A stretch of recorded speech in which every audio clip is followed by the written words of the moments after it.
कैसे बना, जो आपने फॉर्मूला पढ़ रखा है ना आयत का फॉर्मूला, आयत के परिमाप का फॉर्मूला क्या होता है, 2 ब्रैकेट में जमा बी कैसे आया वो भी मैं सिखाने वाला हूँ इस लाइव में। ओके, और आयत का क्षेत्रफल यानी कि एल इंटू में बी ये कैसे बनता है ये भी सिखाने वाला हूँ, और बहुत सारे क्वेश्चन करवाने वाला हूँ, तो ध्यान से इस लाइव को पूरा देखना है।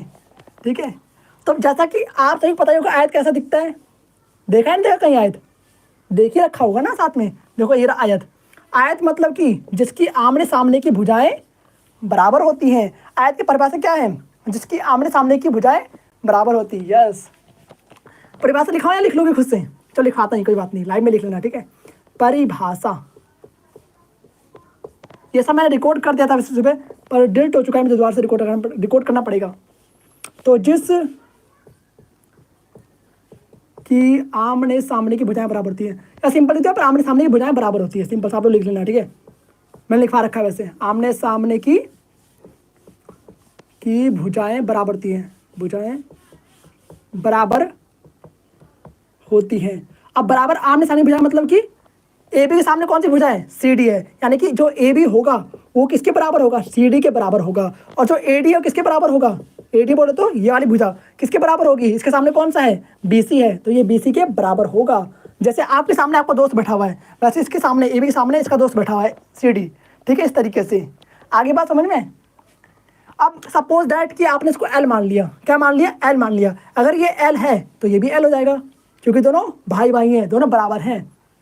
सपोज इसको आपने बी मान लिया, बी मतलब ब्रेथ यानी कि चौड़ाई, तो ये भी आपका ब्रेथ हो जाएगा यानी चौड़ाई हो जाएगी। ठीक है, क्योंकि दोनों क्या है, बराबर हैं। आगे बात समझ में, तो यहाँ पर आप एल लिख सकते हो, ठीक है, यहाँ पर आप बी लिख सकते हो, ठीक है भैया लिख दिया। आगे बात समझ में आ रही है ना, कोई डाउट हो तो जो पूछना कमेंट करके, आपके कमेंट मेरे सामने दिखाई दे रहे हैं। ठीक है, कोई भी डाउट आए तो बिना दिक्कत के पूछना जरूर। ओके, कोई खाली ना बैठे, भैया बताएंगे नहीं, सामने कमेंट दिख रहा है आपका। अब देखते हैं परिभाषा क्या होती है, परिमाप क्या होता है, पहले हम पढ़ेंगे परिमाप के बारे में, उसका क्षेत्रफल पर देखेंगे। ठीक है, तो यहाँ तक आप समझ में आ चुका है, कोई डाउट तो नहीं हो रहा है यहाँ तक, कोई डाउट हो रहा तो कमेंट जरूर करें। पूरा समझ में आ गया, यहाँ तक आ गया होगा। ठीक है, अब देखते हैं परिमाप। तो परिमाप क्या होता है, परिमाप का एक सिंपल सा परिभाषा क्या है उसको याद कर लो, वही आपका कॉन्सेप्ट है, उससे आपको कभी दिक्कत नहीं आने वाला। तो परिमाप की डेफिनेशन ये होता है कि परिमाप आपका होता है भुजाओं का योग, सिर्फ 2 लाइन का है, 2 वर्ड का है, भुजाओं का योग। क्या है, भुजाओं का योग। ओके, बस हो गया डेफिनेशन, बस और कुछ नहीं करना, भुजाओं का योग। ठीक है, अब जैसे मैंने मान लिया, आपको एक एग्जांपल देता हूँ, टेढ़ी मेढ़ी मैंने आकृति बना दी है। ठीक है, कुछ इस तरीके से। ठीक है, अब मैंने बोल दिया कि इसका परिमाप निकालो, कुछ अमीबा जैसा लग रहा है, अमीबा मत मानना। ठीक है, मान लिया कुछ ऐसी साइड दे रखी, बहुत सारी साइड है। ठीक है, मान लिया। अब आपको इसका फॉर्मूला तो नहीं पता होगा, जैसे आपको आयत का फॉर्मूला पता है कि आयत के परिमाप का फॉर्मूला क्या होता है, 2 ब्रैकेट में एल जमा बी होता है, बट आपको इसके आकृति का फॉर्मूला नहीं पता होगा। अब मैंने कह दिया कि इसका परिमाप ज्ञात कीजिए, पर आप नहीं निकाल पाएंगे। क्यों नहीं निकाल पाएंगे, क्योंकि इसका आपका फॉर्मूला नहीं पता। पर अगर आपने मुझसे पढ़ रखा है तो आपको ये पता होगा भुजाओं का योग, परिमाप क्या होता है, भुजाओं का योग होता है। तो आप क्या करेंगे, इन सभी साइड्स को सम कर देंगे और इसका परिमाप सिंपल सा निकल कर आ जाएगा। बाद में कुछ अमीबा जैसा लग रहा है, इसको आप करते हैं, मैं कहने का है कि आप बहुत सारी साइड दिया हो तो कैसे निकालोगे, ये वाला कॉन्सेप्ट काम आएगा वहाँ पर। आगे बात समझ में, कोई दिक्कत तो नहीं आ रहा यहाँ तक, दिक्कत नहीं आना चाहिए बिल्कुल भी, ये सिर्फ एग्जाम्पल था समझाने के लिए। ठीक है, इसको रफ करते हैं।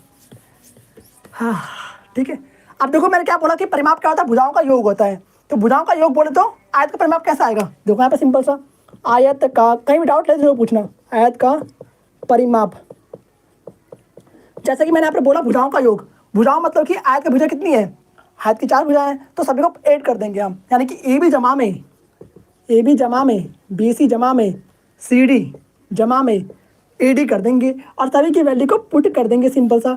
मतलब कि ए बी का मान कितना दे रखा है, एल दे रखा है, तो यहाँ पर आप एल रख दोगे। प्लस में बी सी का मान कितना दे रखा है, बी दे रखा है तो बी यहाँ पर रख देंगे। प्लस में सी डी का मान कितना दे रखा है, एल दे रखा है तो एल यहाँ पर रख देंगे।